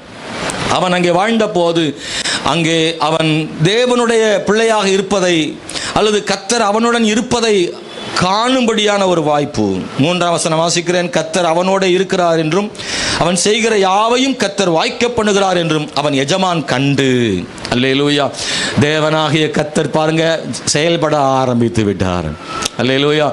நமக்காக தேவன் கிரியை செய்கிறார், நமக்காக தேவன் யுத்தம் செய்கிறார், நமக்காக தேவன் உதவி செய்கிறார், ஆரம்பிக்கிறார் என்பது எதை பொறுத்தது என்றால் உயர்வுகளை பொறுத்தது மட்டுமல்ல, தாழ்வுகளை பொறுத்ததும் கூட. இல்லை, நம்ம வாழ்வில் நன்மை நடக்கும் போதெல்லாம் தான் கர்த்தர் கிரியை செய்கிறார் நினைக்காதீங்க. நம்ம வாழ்க்கையில் தீமை நடக்கும் போதும் கர்த்தர் கிரியை செய்துக்கிட்டு தான் இருக்கிறார். உங்களுக்கு புரியும்படி தான் நான் சொல்கிறேன். எத்தனை பேர் புரியுது? இல்லை, நம்ம நினைக்கிறோம் எனக்கு தேவன் அற்புதம் செஞ்சுட்ட, வெற்றி கொடுத்துட்டாரு, ஆசீர்வாதம் கொடுத்துட்டாரு, இதெல்லாம் நான் நினைச்ச மாதிரி நடந்துருச்சு, அப்போதான் நினைக்கிறோம் கர்த்தர் நம்ம கூட இருக்காரு, கிரியை செய்கிறார். இல்லை, சில நேரம் தோல்வி நேரங்கள்லையும் கூட நம்ம கூட கர்த்தர் இருக்கிறாரு. அல்லேலூயா. நாம நினைக்கிறோம் கர்த்தர் நம்மோடு கூட இருப்பதன் அடையாளம் என்ன? வெற்றின்னு நினைக்கிறோம். இல்லை, கர்த்தர் நம்ம கூட இருப்பதன் அடையாளம் என்ன? நம்ம கூட கர்த்தர் இருந்தால் எல்லாம் நல்லா நடக்கணும், வெற்றி கிடைக்கணும், உயர்வு கிடைக்கணும், ஆசீர்வாதம் கிடைக்கணும், அதுதான் கர்த்தர் நம்ம கூட இருக்காருன்னு அர்த்தம் நினைக்கிறோம். இல்லை, சில நேரம் கண்ணீரின் பள்ளத்தாக்கு கூட கர்த்தர் நம்ம கூட இருக்கிறாருக்கு அடையாளமாக இருக்கும். சில நேரம் தோல்விகள் கூட கர்த்தர் நம்ம கூட இருக்கிற அடையாளமாக இருக்கும். தேவன் எப்போதும் உயர்வுகளில் மட்டும் நம்மோடு இருப்பதில்லை, தாழ்வுகளில் நம்ம கூட தான் இருப்பார் ஆண்டவர். உண்மையான தேவ மனிதனோடு கூட ஆண்டவர் உயர்வில் மட்டுமல்ல, தாழ்விலும் அடி வாங்கும் இடத்திலும் அவமானங்களிலும் பிரச்சனைகள் மத்தியிலையும் கர்த்தர் நம்ம கூட இருக்க முடியும். ஸ்தோத்திரம். வெற்றி கிடைக்கும் போது மட்டும் கர்த்தர் நம்மோடு இல்லை, தேவன் நம்மோடு நமக்காக கிரியை செய்ய, ஜெபம் பண்ண ஆரம்பிச்சோன்னே கிரியை செய்கிறார். ஆனால் நடப்பது வேணா தாமதமாக நடக்கலாம், ஆனால் தேவன் நமக்காக கிரியை செய்து கொண்டு தான் இருக்கிறார். அல்லேலூயா. யோசேப்பின் வாழ்விலே போத்திபார் கர்த்தர் அவனோடு கூட இருப்பதையும் அவன் செய்வதெல்லாம் கர்த்தர் வாய்க்க பண்ணுகிறார் என்பதையும் கண்டு, அப்படின்னு என்ன அர்த்தம்? நம்மளை வாட்ச் பண்ணுறாங்க. பிரைஸ் அல்லேலூயா. நம்மளை கவனிக்கும்படி செய்கிறார், காணும்படி செய்கிறார். அன்பானவர்களே, நாம் காணும்படி சில அடையாளங்களை கர்த்தர் கொடுக்குறார். யோசேப் பார்த்துட்டே இருக்காங்க, யோசேப் செய்கிறதெல்லாம் நடக்குது, அவங்க கூட கர்த்தர் இருக்கார். உங்கள் கூட ஆண்டவர் இருக்கிறார் அப்படின்னா அது வெளியில் கட்டாயம் தெரியும். உங்கள் கூட ஆண்டவர் இருந்தாருன்னா வெளியில் தெரியும். அல்லேலூயா. நிச்சயமாக தெரியும். ஒரு ஆளை பார்த்தவொன்னே இவங்க கூட ஆண்டவர் இருக்கார். ஒருவேளை பார்த்தது யாருன்னா ஆண்டவர் யாருன்னே தெரியாத ஆள், நீங்களாம் புரிஞ்சுக்கணும். அங்கே யார் ஆபிரகாம் பார்த்தாரா, ஈசாக்கு பார்த்தாரா, இல்லைன்னா பிரதான ஆசாரியன் பார்த்தாரா? அப்படிலாம் ஒன்றும் தேவனோடு நெருக்கமான ஒருத்தர்லாம் சொல்லலை. தேவன் என்ன எகிப்தில் போத்திபார் என்பவன் ஆண்டவர் யாருன்னே அவனுக்கு தெரியாது. தேவனை அறியாத ஒரு மனுஷன் சொல்கிறான் இவனுக்குள்ள கர்த்தர் இருக்காருன்னு. உங்கள் கூட இருக்கிறவங்க, உங்கள் ஓனரு அல்லது உங்களுடைய எஜமான், நீங்கள் வேலை செய்கிற இடத்துல உங்களை பார்க்குற போது உங்கள் கூட கடவுள் இருக்கிறாருன்னு சொல்லுவாங்க. ஏசுன்னு சொல்ல தெரியாமல் இருக்கலாம், அல்லது யாருன்னு தெரியாமல் இருக்கலாம். ஆனால் சொல்லுவாங்க, அவங்களுக்கு சொல்ல தெரியாமல் சொல்லுவாங்க, உங்கள் கூட உங்கள் கடவுள் இருக்கிறாருன்னு நான் பார்த்துட்டேன், நீங்கள் செய்கிறதெல்லாம் தெரியுது, உங்கள் ஆண்டவர் உங்களை நடத்துகிறாரு அப்படின்னு அவங்களுக்கு தெரிஞ்ச மாதிரி சில வார்த்தைகளை சொல்லுவாங்க. நம்முடன் கர்த்தர் இருப்பதை உலகம் காணும்படி கட்டாயம் கர்த்தர் செய்வார். அன்பானவர்களே, கர்த்தர் செய்வார். ஹல்லேலூயா. தானியேல் கூட அவனோடு ஆண்டவர் இருப்பதையும் அவன் செய்வதெல்லாம் வாய்க்க பண்ணுவதையும் அவன் சாதாரண மனிதன் அல்ல என்ற அளவுக்கு சொல்லும் அளவுக்கு ராஜா அவனுக்கு முன்பாக ஸ்தோத்திரம் அவனை வணங்கும் அளவுக்கு கொண்டு போய் சேர்த்தான். அவனோடு கர்த்தர் இருப்பதை அங்கே வெளிப்படையாக தெரிந்தது. இதை கேட்கிற சகோதரனே, சகோதரியே, இந்த கால வேளையில் நம்முடைய வாழ்வில் எதிர்பாராத இடத்திலிருந்து உயர்வை தேவன் கொண்டு வரும். முதல் கட்ட உயர்வு எதிர்பாராத இடத்துல. போர்த்திப்பார் இப்படி செய்வான்னு யாருக்கு தெரியல? யோசேப்புக்கு தெரியல. போர்த்திப்பார் யோசேப்பை விலைக்கு வாங்கி வீட்டில் வேலைக்காரனாக வைத்திருந்தான். அவனோடு கர்த்தர் இருப்பதை கண்டு அவனை உயர்த்தி வீட்டு விசாரணைக்காரனாக வைத்திருந்தான். வீட்டுக்கே அவன் தான் இப்பொழுது மேனேஜராக இருக்கிறார். அல்லேலூயா. தலைவனாக இருக்கிறான். போர்த்திப்பாருடைய மனைவி, அதுக்கு அடுத்து யாருன்னா இந்த யோசேப்பு. அந்த இடத்துல கொண்டு போய் யோசேப்பை கர்த்தர் உயர்த்தி வைத்தார். அன்பானவர்களே, சொப்பனம் நிறைவேறுவதற்கான முதல் உயர்வு இப்போது யோசேப்புக்கு கிடைச்சிருக்கு. ரெண்டாவது ஒரு இடத்துக்கு வர்றாரு யோசேப்பு. எங்கன்னா பாருங்க, நேர அடுத்து அந்த இடத்துலேருந்து நேராக அதுக்கு அடுத்த உயர்வுக்கு போகாமல் எங்கே வர்றாரு? நேர கீழே வர்றாரு. சில நேரத்தில் நம்ம வாழ்க்கையில் பாம்பு கட்டம் கேள்விப்பட்டிருக்கீங்களா? எத்தனை பேர் அதை விளையாடி இருக்கீங்களா? இந்த காயம் போட்டு பாம்பு கடிச்சவனு கீழே வர்றதும், ஏணி வந்தால் மேலே ஏறுறதும், இது சும்மா கிடையாது. நம்ம வாழ்க்கையில் சில நேரம் அப்படி என்ன செய்யும், நடக்கிற மாதிரி இருக்கும். ஆனால் நிச்சயமாக மேலே போய் நிற்போம் ஒரு நாள். மேலே நீங்கள்லாம் என்ன ஒரு பரதானம் பார்த்துட்டு இருக்கீங்க? நான் சொல்கிறேன், மேலே போய் நிற்பியன்னு நம்பிக்கையோடு சொல்லுங்கள். ஆமே, அல்லேலூயா. நீங்கள் மேலே போய் நிற்பீங்க. நான் சொல்கிறேன், கர்த்தர் சொல்கிறாரு, அல்லேலூயா, நீங்கள் மேலே போய் நிற்பீங்க. சில நேரம் அப்படி மேலே அப்படி ஸ்டெப் பை ஸ்டெப் போயிட்டு இருக்கும்போது திடீர்னு பார்த்தா 3 ஸ்டெப் போனதுக்கு 10 ஸ்டெப்பு கீழே வந்த மாதிரி ஒரு அனுபவம் நம்ம வாழ்க்கை வரும்ல. யோசேப்பு நினச்சான், ஆண்டவர் கொடுத்த சொப்பனம் இப்போ தான் நடக்க ஆரம்பிச்சிருக்கு, அல்லேலூயா, தோத்துறோம் அப்படின்னு அப்படியே சூப்பர்வைசர் ஆகிட்டான், மேனேஜர் ஆகிட்டான், உயர்வில் இருக்கும்போது திடீர்னு பாருங்கள் அங்கேருந்து கீழே அப்படியே சிறைச்சாலைக்கு போயிட்டாங்க. எந்த சிறைச்சாலைன்னா, போர்த்திப்பார் வீட்டுக்குள்ளே ஒரு சிறைச்சாலை இருக்குங்க. அல்லேலூயா. வேற எந்த சிறைச்சாலைக்காக பெருந்தா கூட யோசேப்புக்கு அவ்வளோ கஷ்டமாக தெரிஞ்சிருக்காது. எந்த வீட்டுக்குள்ளே எஜமானாக இருந்தானோ அதே வீட்டுக்குள்ளே, நல்லா கவனிக்கணும். பிரைஸ் தி லார்ட், ஸ்தோத்திரம். இவனை ஐயான்னு கூப்பிட்டவங்களுக்கு முன்னாடி இப்போ சிறைக்குள்ளே இருக்கான். இதுதான் கேள்வி. போர்த்திப்பாருடைய வீட்டு போர்த்திப்பார் அரண்மனையில் இருந்த ஒரு சிறைக்குள்ளே தான் இவன் தள்ளப்படுகிறான். இப்போதும் போர்த்திப்பார் தான் அவனுக்கு பொறுப்பு. எந்த வீட்டில் உயர்ந்தனோ அந்த வீட்டில் தாழ்த்தப்படுகிறான். எங்கெல்லாம் பாராட்டுகள் கிடைச்சதோ அந்த வீட்டில் அடிமையாக இருக்கிறான். சிறைக்குள்ளே தள்ளப்பட்டு கிடக்கிறான். இவங்க ஒருவேளை பார்க்க வாய்ப்பு கிடைச்சதுன்னா அவங்க முன்னாடி புகழப்பட்ட இடத்துல, உயர்த்தப்பட்ட இடத்துல தாழ்த்தப்பட்டிருக்கான். அது ரொம்ப அவமானமானது. எங்கெல்லாம் வாழ்ந்திருந்தோமோ அங்கே தாழ்ந்திருப்பது கஷ்டமானது. 4 பேருக்கு முன்னாடி உயர்வாக இருந்த இடத்துல தாழ்வாக இருப்பது ரொம்ப கஷ்டமானது. யாருக்கும் தெரியாத இடத்துல நாம் தாழ்ந்திருப்பது நமக்கு பெரிய கஷ்டத்தை ஏற்படுத்தாது. ஆனால் நாம் உயர்ந்த ஸ்தானத்தில் நம்ம கஷ்டப்படும் போது தான் கஷ்டமா இருக்கும். வாழ்ந்த இடத்துல தலை குனிஞ்சிருக்கிறது கஷ்டமா இருக்கும். பாராட்டப்பட்ட இடத்துல, புகழப்பட்ட இடத்துல நமக்கு குறை வரும் பொழுது அதை தான் தாங்கிக் கொள்ள முடியாது. யோசேப்பு அவ்வளவு கஷ்டத்துக்குள்ள போறான். இதுக்கெல்லாம் அவன் தப்பு ஒன்றும் பண்ணலை. போர்த்திப்பாருடைய மனைவி சூழ்ச்சி, சதி, அதுக்குள்ளே அவன் அங்கே சிக்கிக் கொள்கிறான். சில சதிகளை கர்த்தர் முறியடிக்கிறார், சில சதிகளை கர்த்தர் அங்கீகரிக்கிறார். உனக்கு உயர்வு வரணும்னு தோணுச்சுன்னா அந்த சதியை சில அங்கீகரிக்கிறார். யோசேப்பின் சகோதரருடைய சதிகளை முறியடித்தவர் போர்த்திப்பார் மனைவியின் சதியை முறியடிக்க முடியாமல் போனதை அவள் எப்படியோ சிக்க வைத்து விட்டாளே. சில சிக்கல்களுக்குள்ளே கர்த்தர் அனுமதிக்கிறார் என்றால், தேவனே அனுமதித்தால் உங்களுக்கு அதில் ஒரு உயர்வு இருக்குன்னு அர்த்தம். கர்த்தர் ஒரு நாள் கைவிட போறதில்லை. அல்லேலூயா. இந்த சதி நடந்தது யோசேப்புக்கு நல்லதாய் கண்டது. Praise the Lord. அந்த சிறைக்குள்ளே அவன் அங்கே இருக்கிறான். அன்பானவர்களே, ஸ்தோத்திரம். எதிர்பாராத நபர்கிட்ட இருந்து அவனுக்கு உயர்வு கிடைச்சது. எதிர்பாராத நபர் மூலமாக சிறைக்கு போக வேண்டியது இருந்தது. எதிர்பாராத இடத்துல அவனுக்கு உயர்வு மீண்டும் கிடைக்க ஆரம்பித்து. அவனுடைய கண்ணீர், அவனுடைய வேதனை ரொம்ப அதிகம். இவனுடைய நியாயத்தை யாரிடமும் சொல்ல இயலாத ஒரு சூழ்நிலை. யோசேப்பு போய் இதை போய் யார்கிட்ட சொல்ல முடியும்? இந்த மாதிரி போர்த்திப்பார் மனைவியை பற்றி அவன் வெளிப்படையாக எதுவும் சொன்னான்னா இன்னும் சிக்கல் தான் அவனுக்கு. இல்லை, ஏன்னா அங்கே தான் இருக்கான் போர்த்திப்பார். தன் மனைவியை பற்றி இன்னும் கேவலப்படுத்தினான்னா போர்த்திப்பார் அவனை இன்னும் கொடுமைப்படுத்துவான். அவன் தான் தவறு செய்யவில்லை என்று சொல்வதற்கு கூட வாய்ப்பு கிடைக்கல. சிறைக்குள்ளே மிகவும் கஷ்டப்பட்டு கண்ணீரோடு கூட இருக்கிறான். தாய் தகப்பன் பக்கத்தில் இல்லை, உடன் பிறந்தவர்கள் இல்லை, ஒரு அனாதை போல அடிமையாக அங்கே சிக்கப்பட்டு கொண்டிருக்கிறானே. அவருடைய வாழ்வில் வேதனை நிறைந்த வாழ்வின் அனுபவங்கள். அன்பானவர்களே, 40ஆம் அதிகாரத்தில் 3ஆம் வசனத்தை படிக்கும்போது தேவன் அவர்கள் யோசேப்பு வைக்கப்பட்ட இடம் தலையாயரிகளின் அதிபதியின் வீடுமாகிய சிறைச்சாலையில் காவல் வைக்கப்பட்டிருந்தான். கர்த்தர் அந்த இடத்துல அவனை ஆசீர்வதிச்சான்.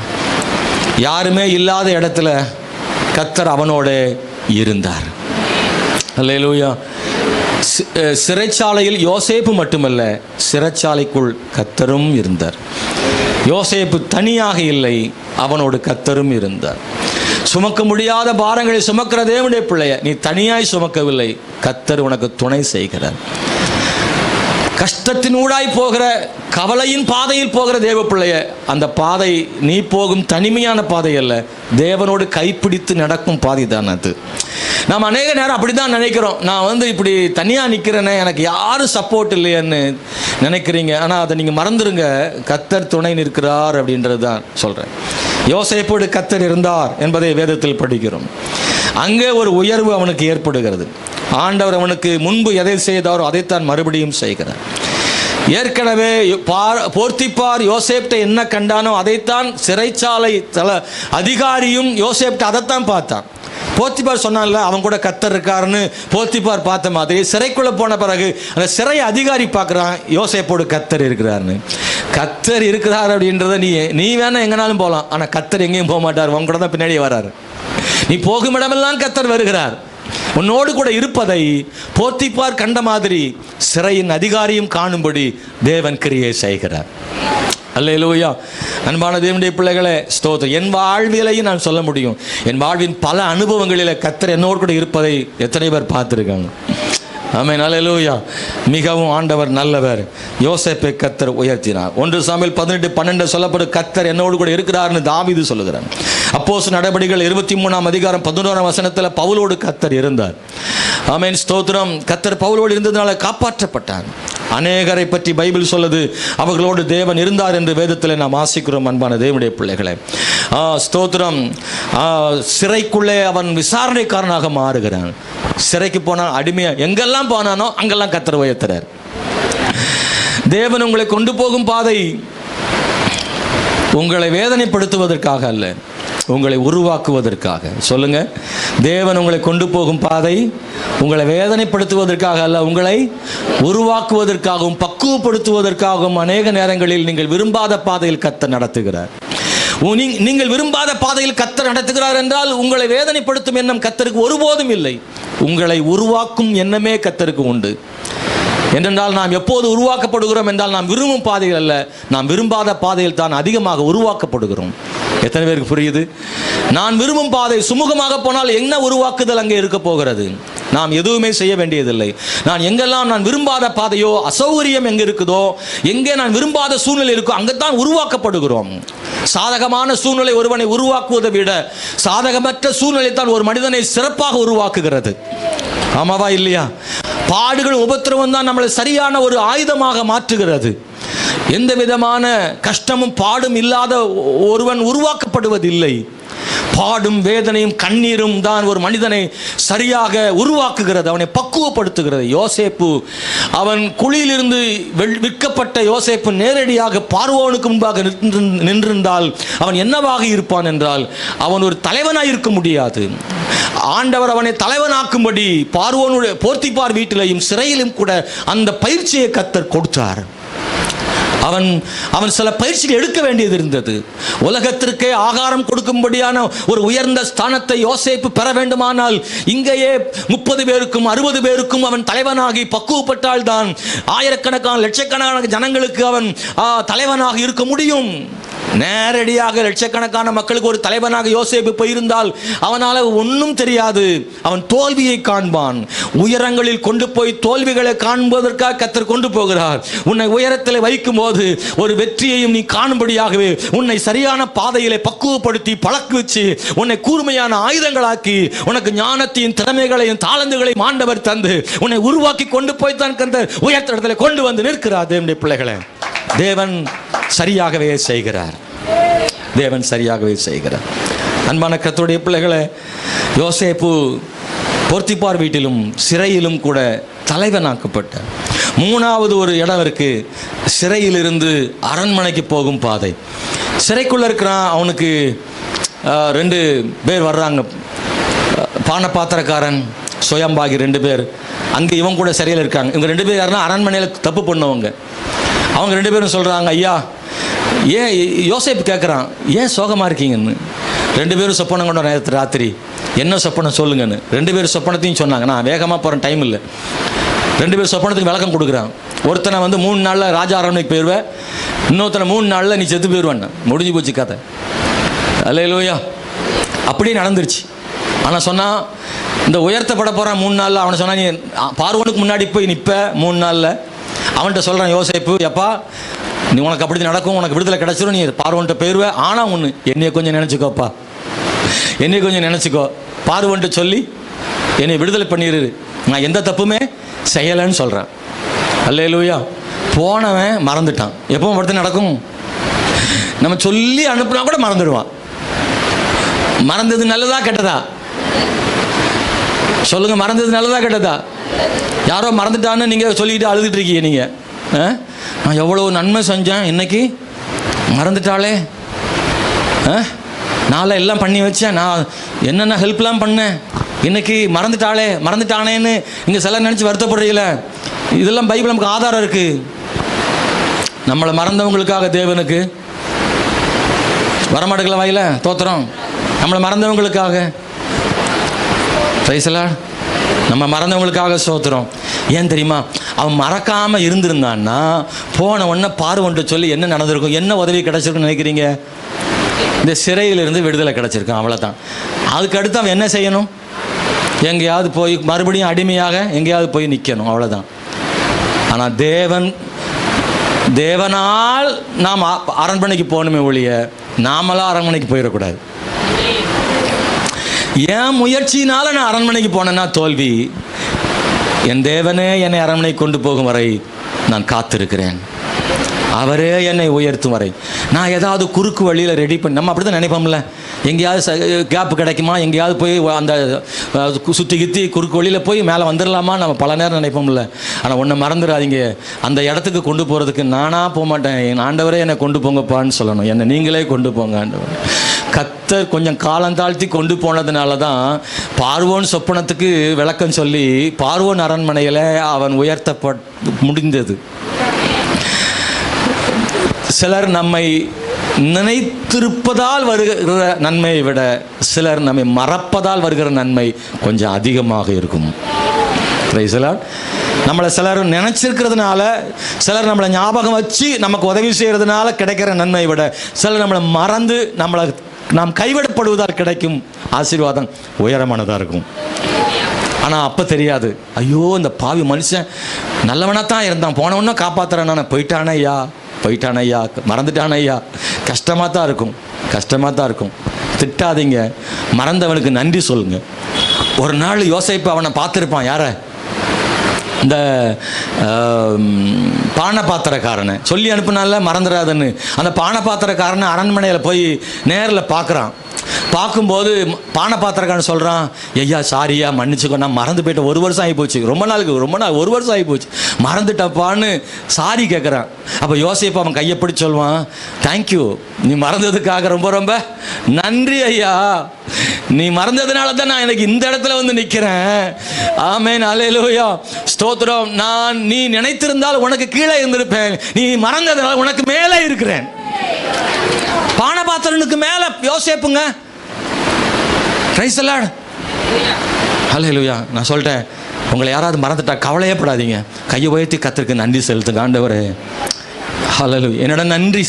என்னிடத்தில் நன்மை பெற்றவர்கள் என்னை மறந்து போனார்கள் ஐயா. கர்த்தாவே உம்மை துதிக்கிறேன். பானபாத்திரக்காரன் என்ன உயர்த்தினான்னு வந்துடக்கூடாது. நீங்கள் உயர்த்தினாருன்னு, கர்த்தர் உயர்த்தினாருன்னு பேர் வரணும் இல்லை? நாளை பின்ன அந்த பானபாத்திரம் சொல்லிகிட்டே இருப்போம். ஒரு நாளும் இன்னைக்கு இருக்கிறது காரணம் யார் தெரியுமா? நான் உன்னை விடுவிச்சதுனால தான் சொல்லி காமிப்பான். ஆனால் இன்னைக்கு அப்படி கிடையாது. யோசேப்பை கர்த்தர் சொப்பனத்தை விளக்க வச்சு அவனுடைய வாயிலிருந்து வருகிற வார்த்தையினால தான் யோசேப்பை தேவன் உயர்த்தி வச்சார். ஒரு பயம் சொல்ல முடியாது என்னால் வாழ்கிறேன்னு. நம்மளை பார்த்து எவனும் சொல்லக்கூடாது என்னால் வாழ்கிறேன்னு சொல்லக்கூடாது. கர்த்தர் வாழ வச்சாருன்னு சொல்கிற அளவுக்கு ஆண்டவர் நம்மளை உயர்த்தி வைக்கணுங்க. கர்த்தர் உயர்த்தி வைக்கணுங்க. அந்த இடத்துக்கு தேவன் நம்மளை கொண்டு வரணும். அன்பானவர்களே, ஸ்தோத்திரம். 4வது ஒரு நிலை உயர்வு யோசேப்பு கிடைக்கணும் தெரியுமா? அரண்மனையிலிருந்து ஆண்டவன் உலக மக்களுக்கு ஆகாரம் கொடுக்கும் ஸ்தானத்துக்கு உயர்த்தப்படுகிறான். ஆமென், அல்லேலூயா. பாருங்க, அரண்மனையில் ஒரு உயர்வு. அடுத்து எல்லாருக்கும் சாப்பாடு. தேசங்கள் எல்லாம் அவனுக்கு கீழே. 41ஆம் அதிகாரத்தில் கடைசி வசனத்தில் நாம் வாசிக்க முடியும். 41 கடைசியில் படித்து பாருங்க. ஸ்தோத்திரம். சகல தேசங்களிலும் பஞ்சம் கொடிதா இருந்தபடினால் சகல தேசத்தார்களும் யோசேப்பினிடத்தில் தானியம் கொள்ளும்படி எகிப்துக்கு வந்தார்கள். யோசேப்பினிடத்தில் தானியம், அந்த வார்த்தை அதில் வருது, நல்லா கவனிக்கணும். வசனத்தில் ஏன் அவன் பேரை குறிப்பிடப்பட்டிருக்கிறது? எகிப்தில் தானியம் வாங்கும்படி வந்தார்கள், அப்படி இல்லை, யோசேப்பினிடத்தில் தானியம் வாங்கும்படி வந்தார்கள். அப்படி வந்தவங்கள தான் ஒரு குரூப் வந்து நினைச்சது. தலை குனிஞ்சி பார்த்தா அவங்க அண்ணன்மாரு. அல்லேலூயா. அவன் நினைச்சிருப்பான், எங்கேயோ பார்த்த மாதிரி இருக்கையில் ரொம்ப வருஷம் ஆகி போச்சு, ரொம்ப வருஷம் ஆயிடுச்சு, எங்கேயோ பார்த்த மாதிரி இருக்கு இந்த மூஞ்ச. இல்லை, நம்ம வம்சம்தான் அப்படின்னு நினச்சிக்கிட்டான். அவங்களுக்கு சாப்பாடு கொடுத்து அவங்க எல்லாம் கவனித்து அப்பாவை கூப்பிட்டு வர சொல்லி எப்படி இருந்திருக்குல்ல. சகோதரரை பார்த்தது யோசேப்புக்கு சந்தோஷம், யோசேப்பை பார்த்தது சகோதரருக்கு சந்தோஷம் இல்லை, பயம். என்ன பண்ணி தொலைக்க போகிறானோ பழையதெல்லாம் வச்சு. இல்லை, அவன் அந்த குழியில் எவன் போடச்சான பாருங்களேன், அவன்லாம் நடுங்கியிருப்பான். நம்ம தானே ஐயா சொன்னோம், ஓங்கி பேசணும் ஐயா. யோசேப்பை ஓங்கி பேசணுமே, வித்துருவனோ 20ன்னோ 30ன்னோ. ஐயோ நிற்கானே, என்ன செய்ய போகிறானோ தெரியல. யோசேப்பு சொல்கிறேன், நான் உங்களுக்கு ஒரு தீங்கும் செய்வதில்லை. கர்த்தர் அவங்களை மன்னிச்சு அவனை ஏற்றுக்கிறதுக்கு கர்த்தர் கிருபை செய்தார். தேவன் அவர்களை ஆசீர்வதித்தார். யோசேப்பின் சொப்பனம் நடந்தது. கர்த்தர் ஒரு சொப்பனம் தருவாரானால் அது நடந்தே தீரும். கர்த்தர் ஒரு மனுஷனை ஏற்றுக்கொள்வாரானால் அவனை கர்த்தர் உயர்த்தியே தருவார். கர்த்தர் போதும் என்று அவர் கைப்பிடித்திருக்கிற ஒரு மனிதனை கர்த்தர் கைவிடவே மாட்டார். அவனை சரியானதற்கு ஆண்டு கொண்டு வருவார். ஆனால் ஒன்று நிச்சயம், யோசேப்பின் வாழ்வில் செய்த காரியம், அதை நீ கவனிக்கணும்.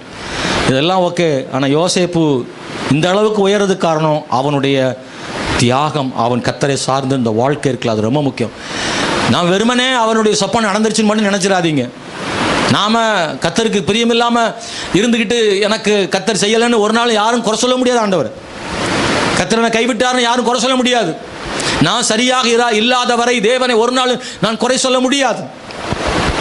3 காரியம் நான் சொல்ல விரும்புகிறேன் அன்பானவர்களே. 1, ஸ்தோத்திரம், நம்முடைய வாயும் நம்முடைய இருதயமும் ஒன்றாக இருக்க வேண்டும். புலம்பல் புஸ்தகம் 3ஆம் அதிகாரம் 41வது வசனம். புலம்பல் புஸ்தகம் 3ஆம் அதிகாரம் 41வது வசனம். நாம் நம்முடைய கைகளோடு கூட நம்முடைய இருதயத்தையும் பரலோகத்தில் இருக்கிற தேவனிடத்திற்கு ஏறெடுக்க கடவோம். கைகளோடு கூட நம்முடைய இருதயத்தையும் பரலோகத்துக்கு ஏறெடுக்கிறோம். நல்லா கவனிக்கணும். என்னுடைய கைகளை மட்டும் உயர்த்துறதில்லை, நான் இருதயத்தையும் சேர்த்து உயர்த்துறது. நான் ஆண்டவருக்கு முன்னாடி சும்மா வெளியரங்கமான ஒரு உயர்வு மட்டும் இல்லை, வெளியரங்கமாக மட்டுமல்ல, உள்ளான நிலைமையிலும் நான் கர்த்தருக்கு பிரியமாக வாழணும். யோசேப்பு அப்படி இருந்தான். அவன் பாவம் செய்யவில்லை. வாலிப காலத்தில் அவனுக்கு ஏற்பட்ட சோதனை, வாலிபன் தான், சோதனை தான். வேற ஒருவனாக இருந்தால் விழுந்திருப்பான் தான். அப்படி ஒரு வாய்ப்பு அவனுக்கு கிடைத்து, எல்லாரும் அதை வாய்ப்பாக நினைப்பார்கள். யோசேப்பு அதை ஆபத்தாக நினைத்தான். வாலிப பருவத்தில் ஏற்படுகிற அந்த வேகத்தையும் மோகத்தையும் கண்ட்ரோல் பண்ணிட்டு இச்சை அடக்கத்தோடு கூட பாவத்தை விட்டு ஓடி போனான். போர்த்திபார் மனைவியின் வார்த்தை கீழ்ப்படியவில்லை, தன்னை கண்ட்ரோல் பண்ணிக்கிட்டான். கர்த்தருக்காக பாவம் செய்யாமல் தன்னை கட்டுப்படுத்திக் கொள்கிற ஒரு மனிதன் சொப்பனம் நடக்கும். ஆமென். கர்த்தர் தந்த சொப்பனம் நடக்கும். யாருக்குன்னா கண்ட்ரோலிங் பவர். அல்லேலூயா. என்ன சோதனை வரட்டுமே, வாலிபர்களே, உங்களுடைய வாழ்விலே சோதனை நான் நேரங்களில் உங்கள் மாம்சத்தை கண்ட்ரோல் பண்ணக்கூடிய அந்த திறமை உங்களுக்கு இருக்கணும், அந்த கிருபை உங்களுக்கு இருக்கணும். ஆண்கள் பெண்களை கேட்டுக்கிறேன், உங்கள் வாழ்க்கையில் இன்னைக்கெல்லாம் வாலிபன்லாம் கணக்கில்ல, வயசானவங்களுக்கு சோதனை நிறையா இருக்குது. கல்யாணம் முடித்தாலே பயமாக இருக்குது. சிலர்லாம் 60-70க்கு மேலே தான் வேலை செய்ய ஆரம்பிக்குதான். 60 வயசு தாத்தாவை நம்ப முடியல. இன்னைக்கு வயசான ஆளை நம்ப முடியல. பஸ்ஸில் போனால் கையை பிடிக்கிறாங்க. எந்த சூழ்நிலையில் உனக்கு அந்த மாதிரி சூழ்நிலை வருதோ வாய்ப்பாக நினைக்காது, ஆபத்தாக நினைக்கணும். அந்த இடத்துல மாம்சத்தை கண்ட்ரோல் பண்ணணும், ரத்தத்தை கண்ட்ரோல் பண்ணணும், மாம்ச இச்சைகளை கண்ட்ரோல் பண்ணணும். சாகர வரைக்கும் நமக்குள்ள மாம்சம் ஏதாவது ஒன்று பண்ணிகிட்டே இருக்கும், அது வேலை செஞ்சுக்கிட்டு தான் இருக்கும். அது இயற்கை. மனுஷனாக பிறந்துட்டா சோதனை உண்டு. நம்முடைய மாம்சம் ரத்தமும் வேலை செய்ய ஆரம்பிக்கத்தான் செய்து. பாவ சோதனை, பாவ எண்ணங்கள் அது அழியாது. அது யாராக கூட இருக்கட்டும். நான் மனுஷர் தானே, எல்லா மனுஷருக்குள்ளேயும் அந்த எண்ணம் இச்சைகள் இருக்கத்தான் செய்யும். மாம்ச எண்ணங்கள், அந்த ஆசைகள் உலகத்தில் இருக்கத்தான் செய்யும். ஆனால் கர்த்தருடைய பிள்ளை ஜெபத்தினாலையும் வசனத்தினாலையும் அதை கண்ட்ரோல் பண்ணணும். கட்டுப்படுத்துகிறவனுடைய வாழ்விலே தேவன் கொடுத்த சொப்பனம் நடக்கும். நம்பர் 1. 2, அன்பான தேவனுடைய பிள்ளைகளே, ஸ்தோத்திரம், கர்த்தர் நம்மை உயர்த்தும் போது அவருடைய நாமத்தை நம்ம உயர்த்தணும். அதை மறந்துடக்கூடாது. ஆமென், அல்லேலூயா. யோசேப்பா இருந்தாலும் சரி, தானியேலா இருந்தாலும் சரி, ராஜாக்கு முன்னாடி போனவன் அவங்க சொன்ன வார்த்தை, நான் அல்ல கர்த்தரே அவர் விளக்கம் கொடுப்பாராக, அவரே சொப்பனத்திற்கு அர்த்தம் சொல்வாராக. தேவனை உயர்த்தினார்கள். நான் தான் திறமசாலின்னு சொல்லலை, தேவன் பெரியவர்னு சொன்னாங்க, அவர் தான் செய்தார்னு சொன்னாங்க. எங்கே போனாலும் உயர்ந்திருக்கும் போது கர்த்தரை உயர்த்தணும். சிலர்லாம் கர்த்தரை சொல்கிறதுக்கு வெட்கப்படுவாங்க. அவங்க ஒரு நல்ல இடத்துல போய் இருப்பாங்க, ஐயோ இங்கே வந்து கர்த்தரை சொன்னால் நம்மளை அவமானம் நினைப்பாங்க, சில நினைக்கிறாங்க. ஒரு பெரிய இடத்துக்கு போனவொடனே ஆண்டோடைய பேரை மறைக்க பார்க்குறாங்க, கட்டுப்படுத்த பார்க்குறாங்க, தேவ பிள்ளைன்னு சொல்கிறதுக்கு வெட்கப்படுறாங்க. ஐயோ இவ்வளோ இடத்துல போய், டீசெண்டான இடத்துல போய் நம்ம சொல்லலாமா நினைக்கிறாங்க. எந்த அளவுக்கு உயர்ந்து போனாங்க, நான் தேவனுடைய பிள்ளைன்னு சொல்கிறதுக்கு நீ வெட்கப்படாமல் நிற்கணும். ஒருவன் கர்த்தரை குறித்து வெட்கப்பட்டா தேவனும் வெட்கப்படுவார். Praise the Lord. எவ்வளோ பெரிய அதிகாரிகிட்ட போனாலும் சொல்லணும், யாரை கேட்டாலும் எங்கே போனாலும், எவ்வளோ பெரிய கூட்டத்துக்குள்ளே என்னை கேட்டால் நான் சொல்கிறேன், ஒரு பாஸ்டர்னு சொல்ல வெட்கப்படலை. Praise the Lord. பேங்கில் போனாலும் சரி, எங்கே போனாலும் சரி கேட்பேன், நீங்கள் யாருன்னு. பாஸ்டர்னு சொல்கிறதுக்கு என்னையா வைக்கும், நான் பாஸ்டர். Praise the Lord. தைரியம். பஸ்ஸில் பிரயாணமாக நான் சொல்கிறேன் பாஸ்டர், எங்கேயுமே நான் பாஸ்டர் இல்லைன்னு சொன்னதில்லை. எந்த இடத்துல போய் நின்னாலும் நான் ஒரு ஊழியக்காரன், தேவனுக்கு சேவை செய்கிறேன், நான் ஆண்டோடைய பிள்ளைன்னு சொல்கிறேன். அல்லேலூயா. 3வது சொல்கிறேன், யோசேப்பு சிறைக்குள்ளே இருந்தபோது அழுகையும் கண்ணீருமா இருக்கான். அப்போ 2 பேர் சொப்பனம் சொல்கிறான், என் சொப்பனத்துக்கு இப்படி சொப்பனம் கொண்டான்னு. யோசேப்பு என்ன செய்கிறான்னா அவங்களுக்கு விளக்கம் கொடுக்குறான். யோசேப்பு நினைக்கல, நானே இந்த நிலைமையில் இருக்கனே, ஏண்டா சொப்பனத்தையா சொல்ல வரிய, நான் சொப்பனம் கண்டதுனால தான் இங்கே உட்காந்துருக்கேன்டா, நான் அந்த சொப்பனத்தை எனக்கே பிரச்சனை, நீ வேறு சொப்பனத்தை கொண்டு வர, என் சொப்பனத்துக்கு இன்னும் விளக்கம் தெரியாமல் முடிச்சுக்கிட்டு இருக்கேன், என் சொப்பனத்துக்கே பதில் கிடைக்கல, நீ வேற ஆளுக்கு ஒரு சொப்பனம் கொண்டு வந்திருக்கே, போங்கடா அப்படின்னு திட்டலை. அப்போ கூட பொறுமையாக இருந்து தன் மன வலிகளை எல்லாம் பொறுத்து கொண்டு அவர்களுடைய மனவலிகளுக்கு காயம் கட்டினானே ஒரு மனிதன், அவன் தான் ஏன் சொப்பனம் காண்கிறவன், அவன் தான் சொப்பனத்தை அடைகிறவன். நம்ம வாழ்க்கையில் நல்லா இருக்கும்போது யார்கிட்ட சரளம் பேசுவோம், கஷ்டமாக இருக்கும்போது கண்ணீராக இருக்கும்போது எவனா வந்துட்டான்னா கடுகடுப்பாயிடுவோம், கோபம் வந்துடும், பக்கத்தில் நிற்காத ஓடி போயிரு, டென்ஷனாக இருக்கேன். டென்ஷனாக இருக்கும்போது தான் காயம் கட்டும் மருந்து தடவுறான் யோசேப்பு. சில நினைக்கிறாங்க நல்ல சூழ்நிலை வரட்டும் பாச கர்த்தருக்கு ஊழியம் செய்கிறேன். எப்போ உனக்கு நல்ல சூழ்நிலை வர வரைக்கும் ஊழியம் செய்யாமல் இருக்க போறியா? கஷ்டத்துலையும் ஊழியம் செய்ய உன்னை நல்ல நிலைமையில் வைப்பார் ஆண்டவர். இதான் ரகசியம், நல்லா புரிஞ்சுக்கோங்க. சூழ்நிலையெல்லாம் சாதகமாகட்டும், என் பிரச்சனைலாம் முடியட்டும், அப்புறம் கர்த்தருக்கு ஊழியம் செய்கிறேன் இல்லை. யோசேப்பு கஷ்டத்துலையும் கண்ணீர்லையும் தனக்கே வழி கிடைக்காத நிலைமையில் பாடுகளில் சிறைக்குள்ளே அடிபட்டு அழுதுகிட்டு இருக்கும்போது 2 பேருக்கு தன் வரத்தை பயன்படுத்துகிறான். தேவன் கொடுத்த சொப்பனத்துக்கான விளக்கத்தை பயன்படுத்துகிறான். அவன் வரத்தை நல்ல சூழ்நிலையில் அல்ல, கண்ணீரின் சூழ்நிலையில் அவன் வரத்தை பயன்படுத்தினதுனால நல்ல சூழ்நிலைக்கு தேவன் அவனை கொண்டு போனார். விசுவாசிகளே, எப்போது நான் சொல்கிறேன் உங்களுக்கு, எனக்கு எல்லாம் கண்ணீரும் மாறட்டும், கஷ்டம் மாறட்டும், வேலை கிடைக்கட்டும், என் பிரச்சனைலாம் மாறட்டும், எல்லாம் சமமாகட்டும், அதுக்கப்புறம் கர்த்தருக்கு செய்கிறேன், அதை செய்கிறேன், இதை செய்கிறேன்னு சொன்னால் அது ஏமாற்று வேலை. நல்ல ஆண்டவருக்காக செய்ய விரும்புகிறவன் நல்ல நேரத்தில் மட்டுமல்ல, கண்ணீரின் நேரத்திலும் அவன் ஆரம்பிக்க வேண்டும். அப்போ கர்த்தர் அவனை உயர்த்தி உயர்ந்த ஸ்தானத்துக்கு கொண்டு வரும். உன் சொப்பனை நிறைவேறணுமா, உன் வாக்குத்தத்தம் நடக்கணுமா, தேவ பிள்ளைய உன் கண்ணீரின் மத்தியிலையும் நீ ஆண்டவருக்காக செய்ய வேண்டியது செய்துவிடு. சிறைச்சாலையில் 2 பேருக்கும் செய்தானே, தன் வரத்தை பயன்படுத்தினானே, அது ஒரு பயிற்சி அவனுக்கு. அரண்மனையிலே ராஜாவின் சொப்பனத்துக்கு விளக்கம் கொடுப்பதற்கு சிறையில் 2 பேருக்கு சொப்பனத்துக்கு விளக்கம் கொடுக்கும்படி தேவன் அவனுக்கு அங்கேயே பயிற்சி கொடுத்தார். அந்த பயிற்சி அவன் செய்யாதிருந்தால், கண்ணீரின் மத்தியிலே அந்த தாளந்தை பயன்படுத்தாதிருந்தால், வேதனின் மத்தியிலே தேவன் கொடுத்ததான அந்த திறமைகளை தாளந்துகளை அவன் பயன்படுத்தாமல் இருந்தால், அரண்மனையிலே அவன் தாளந்து செயல்படாமல் போயிருக்கும், அவனுடைய வரம் செயல்படாமல் போயிருக்கும். கர்த்தர் உன் வரத்தை பயன்படுத்துவதற்கு, கர்த்தர் உனக்கு கொடுத்த வரத்தை அரண்மனையிலே பயன்படுத்துவதற்கு அநேக நேரங்களிலே உன் வரத்தை சிறையிலே கர்த்தர் பயன்படுத்தி பழக்க வைப்பார். தேவனுடைய பிள்ளையே, உன்னுடைய வரங்கள் அரண்மனையிலே கிரியை செய்யட்டும் என்று எண்ணி விட்டு விடாதே. உன் வரத்தை அப்படி மூழ்கடித்து விடாதே, புதைத்து விடாதே. உன் வரத்தை கிடைக்கும் சந்தர்ப்பங்களில் பயன்படுத்தி விடுங்க, கிடைக்கிற இடங்களில் பயன்படுத்துங்க. கர்த்தர் தந்துகிற சொப்பனத்தை, வரங்களை, கிரியைகளை, சுகமாக்கும் வரங்களை நீங்கள் எல்லா இடங்களிலும் பயன்படுத்துங்கள். கர்த்தர் உங்களை பயிற்சிக்க விரும்புகிறார். நாம் 7 மணிக்கு ஜெபம் பண்ண போறோம். கண்களை மூடி அல்லேலூயா. இந்த கால வேளையில் தேவனுடைய பிள்ளைகளை எல்லாம் எழுந்திருந்து ஓ ஹalleluya சில வார்த்தைகளை சொல்லி நான் ஜெபம் பண்ண போறேன். ஆண்டவரே, இன்னைக்கு இந்த கால வேளையில் எனக்கு கிருபை பாராட்டுங்கன்னு சொல்லி இயேசுவின் நாமத்தில், இயேசுவின் நாமத்தில், இயேசுவின் நாமத்தில், இயேசுவின் நாமத்தில், இயேசுவின் நாமத்தில் சொல்லுங்க. ஆண்டவரே, நான் எந்த சூழ்நிலையிலும் ஆண்டவரே என் இதயமும் என் கைகளும் ஒன்றாக இருக்கும், என் வார்த்தையும் வாழ்க்கையும் ஒன்றாக இருக்கும். ஆண்டவரே கர்த்தாவே, என்னை உயர்த்தும் இடத்துல நான் உம்மை உயர்த்துவேன், உம்முடைய நாமத்தை உயர்த்துவேன். வாய் திறந்து சொல்லுங்க சகோதரனே, சகோதரி, வாய் திறந்து சொல்லுங்க. உன் சொப்பனை நிறைவேறணுமா? கர்த்தர் கொடுத்த வாக்குத்தத்தம் நிறைவேறணுமா? இன்னைக்கு நான் ஆண்டவரே, நீர் உயர்த்தும் போது உங்க நாமத்தை நான் உயர்த்துவேன் ஆண்டவரே. ஹalleluya. நிச்சயமாக உண்மையா இருந்தும் ஏன் இந்த கஷ்டம்னு சொல்லக்கூடாது. எனக்கு ஏன் இந்த பிரச்சனைன்னு யோசேப்பு சொல்லவே இல்லை. ஏன் எனக்கு இந்த பாடுகள், நான் ஒரு தீங்கும் செய்யலை, ஒரு பாவமும் செய்யலை, ஏன் எனக்கு இந்த பிரச்சனைன்னு சொல்லல. அங்க கூட 2 பேருக்கு ஆறுதலாக இருந்தானே, அங்கே தன் வரத்தை பயன்படுத்தினானே. நான் கர்த்தருக்காக வாழ விரும்புகிறேன். என் தேவன் ஒரு நாளும் கைவிடுவதில்லை, என் தேவன் ஒரு நாள் என்னை கைவிடுவதில்லை. ஓ ஷதரமனதரம ஷதரம. Praise the Lord. Hallelujah. Hallelujah. Hallelujah. Thank you Lord. ஆண்டவர் கை உயர்த்தி ஆண்டவர் ஒப்பு கொடுக்கிறதுக்கு அடையாளமா, ஆண்டவருக்கு அர்ப்பணிக்கிறதுக்கு அடையாளமா, ஆண்டவருக்கு அர்ப்பணிக்கிறதுக்கு அடையாளமா கையை உயர்த்தி சொல்லுங்க. ஆண்டவரே, என்னை அர்ப்பணம் செய்கிறேன். உங்கள் இன்னைக்கு இந்த கேட்ட அந்த பிரசங்கத்துக்கு என்னை ஒப்பு கொடுக்குறேன். எங்கள் கூட பேசியிருக்கீங்கப்பா, என் கூட பேசியிருக்கிறீங்க, எனக்கு நீ சொப்பனம் கொடுத்துருக்கிறீங்க, எனக்கு வாக்குத்தத்தம் கொடுத்துருக்கிறீங்க. என் குடும்பத்தில் அப்படி ஒரு உயர்வை நீ தரணும் ஆண்டவரே. இயேசுவே, நான் உமக்கு உண்மையாக வாழ விரும்புகிறேன் ஆண்டவரே.